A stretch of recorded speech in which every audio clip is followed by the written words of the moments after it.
आमे सीधा सड़क जीवा से प्रकाश रो स्त्री आम सहित रही जो प्रतिक्रिया जान आपंकर ना तपनी मंडल आपण শ্বশুर एमबी 67 स्वामी प्रकाश मंडल। अच्छा आपणकर जो শ্বশুर घर परिवार वर्ग आपण जो अभियोग आनी तथा से माने संदेह कर स्वामीर हत्या आपण कौन कहे विषय सार मो स्वामी को हत्या मु करेनी सबू मिछ से माने कहूची मोर दुईटा पिला झिला अच्छे सान मु कहीं मारिबी कहले आ मो स्वामी मो आम भितर सब मधुर मिलन थिला भल पाउथली बहुत से भी मते बहुत भल पाउथिले तांकर से ड्यूटी थिला आगुरु से केते दिन आगुरु कहथिला मो मुंडो बुलाउछि भल लागुनी देह खराब मु कहथिली डॉक्टर को पाखु जाओ चेक करो देखो कौन हैला मेडिसिन खाओ से कहले नाई किछि हेलानी ओ बहुत कष्ट करूछु तो सब पूरा दिन ऑटो चलाउछि सेति बोधे खराब लागुछि सेमती कह कि से थिले घरे तांको देह खराब थिले मु केमती जानबी मते भी ना कहिले सेति आ मु काहे कि तांको मारिबी कहले से घर लोक भी तांको बहुत पसंद ना करूथिले आमे दुई जन अलगा खाउथुलु अलगा रोषे करूथुलु सब आम जिनिस अलगा मो स्वामी मो दुई जन आमर पिला छिला दुईटा कहीं मारिबी तांको से माने मिछ कहि मते एमती देखो घर से बाहर कर देले सकाले ताला पकई कहछि तू बाहर को बसी था तो किछि मिलबुनी स्वामी को मारी देछु तू एबे जा कोठी जीवु जा पुओ झियों को खाइबो को न देले से मो कलर नहीं कि से मते मारदो शुरू कले सकाले आउ पिटी पिटी मते आपन को मारपीट करछन आपन ससुर बाड़ी लोक समस्त मारदर कले से पछपटे गोरे हाथ रे मुहरे चुटी धरिकी टाणुथिले आउ से मारिकी मते लंका गुंड लवण से देले डलिले आउ सब जगह एमती पिटिले लात मारिले चपल रे पिटिले सब समस्त मारिले से जा देर ससुर तापर से तांको स्त्री मो ननद मामी ससुरी मो शाशुरी ससुर तपनी रो कोन लागुछन्ती अपन तपन रो दीदीमा लागुछि तो ये जो प्रकाश नामक व्यक्ति जो तपनी रो हस्बैंड तार मृत्यु दिन कोन आपण से तांको घरे भोर 4टा अधे रे बाहर थिले तांको घर को ना सर हम जाने जिगा हम जाने ना तपनी ससुर घर लोक अभियोग आनिछन्ती प्रकाश को मृत्यु पछरे आपनकर आउ तपनी रो दुई जनकर हाथ रहिछि बोले केते दूर सत ना सत्य कथा सब मिथ्या कथा सब मिथ्या कथा कचरा আমি যাই না এখন ঘরের থেকে আমি 10টার সময় খাইয়ে দিয়ে শুয়েছি আর ওই কান্নাকাটি শোনার পরে আমি তারপরে গেছি ওকে বাড়ি গেছি 5টার সময় এরকম কান্নাকাটি শুনছি আর আমার বাড়ি তো অনেক দূর আমি হাঁটে গেছি যাওয়ার পরে দেখি লোকজন ওকে বাড়ির লোকজন ওকে ভিতরে চলে গেছে ঘরে যাওয়ার পরে তারপরে আমি যাইনি আমি গেটের সামনে দাঁড়াচ্ছিলাম দাঁড়ানোর পরে দেখি ওরা নিজেরা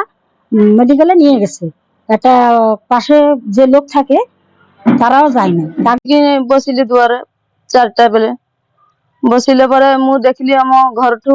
দিদিমা বাহার যাଉଛି হাତରେ ଗୋଟିଏ ବେଗ ଅଛି ତାପରେ ମୁଁ ମୋ ସ୍ୱାମୀକୁ ଡାକିଲି ଡାକିକି କହିଲି ଯେ ଦେଖ ଆମ ଘରରୁ ଦିଦିମା କାହିଁ ବାହାରି ଯାଉଛି କହିଲେ ଯେ ସର ଯା ମୋ ନିଦ ଲାଗିଲେ ଏବେ ଡାକୁଛି ଦିଦିମା କହି ମୁଁ ବାହାରି ଆସିକିନା मु झाड़ू पोछा लगेली बाहर गली झाड़ू लगाऊ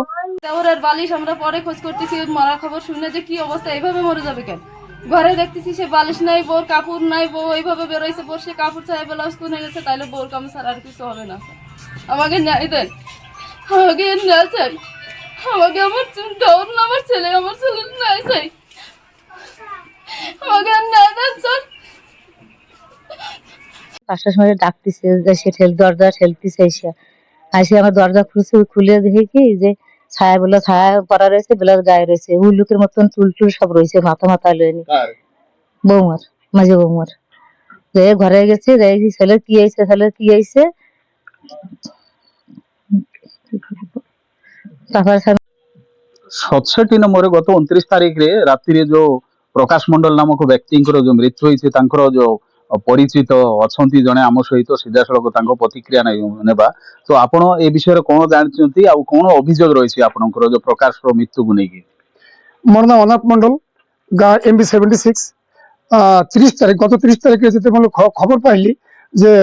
ମୋ ପୁତ୍ରର ଡେଥ୍ ହେଇଯାଇଛି, କୋଉ ପ୍ରକାର କଣ ମୁଁ ଜାଣିନି। ସିଧା ଆସିଲି ମେଡିକାଲରେ ଗଲି, ମେଡିକାଲରେ ଦେଖିଲି ପୋଷ୍ଟମର୍ଟମ ଚାଲୁଛି। ମୁଁ ସିଧା ଘରକୁ ପଳେଇ ଆସିଲି। ଆସିଲା ପରେ ଦେଖିଲି ଯେ ସେଇ ବୋହୂ, ସେ ତାପନୀ ପରମାନିକ, ସେ ବୋହୂଟା, ସେ ପ୍ରକାଶର ସ୍ତ୍ରୀ, ସେ ପିଣ୍ଡରେ ବସି, ଆଉ ତା ଆଖିରେ ଟିକେ ପାଣି ବି ନାହିଁ।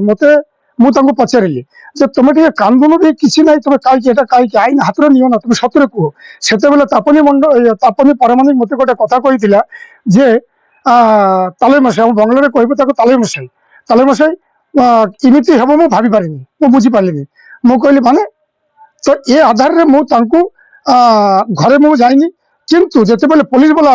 ଆସିଲା ପରେ ଯେତେବେଳେ ଇନକ୍ୱାରି ଚାଲିଲା, ମୁଁ ଦେଖିଲି ଯେ ସେ ପୋଷ୍ଟମର୍ଟମ ପରେ ଘରେ ଅଣା ହେଲା ଲାଷ୍ଟକୁ, ଦେଖିଲି ତା ପଛରେ ଗୋଟେ ମାଡ ଚିହ୍ନ ଅଛି, ରକ୍ତ ବାହାରୁଛି। ତକିଆ ନାହିଁ, ସେ ବହୁ ଦେହରେ କପଡା ନଥିଲା, ରାତିରେ ଶୋଇବା କପଡା ତା ଦେହରେ ନାହିଁ, ବା ସେ ଏପର୍ଯ୍ୟନ୍ତ ସେ କପଡା ମିଳିନି। ମୁଁ ସେ ବେସିସରେ ସମସ୍ତଙ୍କୁ କହିଲି, ପୋଲିସ ବାଲାକୁ, ମତେ ସନ୍ଦେହ ଲାଗୁଛି ତାପନୀ ପରମାନିକ ଆର ମୃତ୍ୟୁର କାରଣ। କାହିଁକି ସେ ଘରେ କେହି ନଥିଲା, ଥିଲା ମାତ୍ର ସ୍ୱାମୀ ସ୍ତ୍ରୀ। ଯେତେବେଳେ ବାହାରିଲା, ସେତେବେଳେ ସ୍ତ୍ରୀ ବାହାରିଲା, ସ୍ୱାମୀ ଡେଥ୍ ପଡିଛି। ମୋ ସମ୍ପୂର୍ଣ୍ଣ ସନ୍ଦେହ ଏ ତାପନୀ ପରମାନିକ ହିଁ ଆର ମୃତ୍ୟୁର କାରଣ। ଏଥିପାଇଁ ମୁଁ ସରକାରକୁ ବା ମୁଁ ପ୍ରଶାସନକୁ ଅନୁରୋଧ କରିବି, ଯେମିତି ଏ ପରିବାରକୁ ମୋ ପୁତ୍ର ପାଇଁ ନ୍ୟାୟ ମିଳୁ, ତା ପାଇଁ ସରକାର ବା ପ୍ରଶାସନ ପଦକ୍ଷେପ ନେଉ। ପୋଷ୍ଟମର୍ଟମ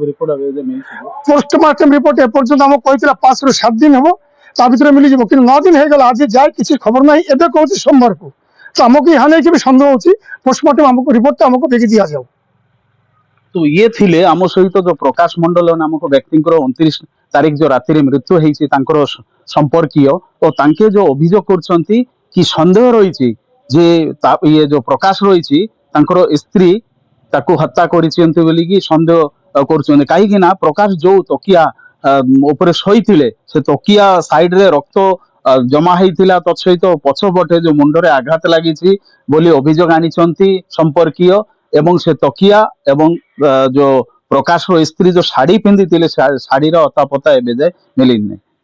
पुलिस आसिक तदंत करथिले, पुलिस खोजबीन करछंती एवं तदंत भी जारी रही, किंतु पोस्टमार्टम रिपोर्ट एबे भी मिले नहीं। किंतु संदेह घेर रही जो प्रकाश स्त्री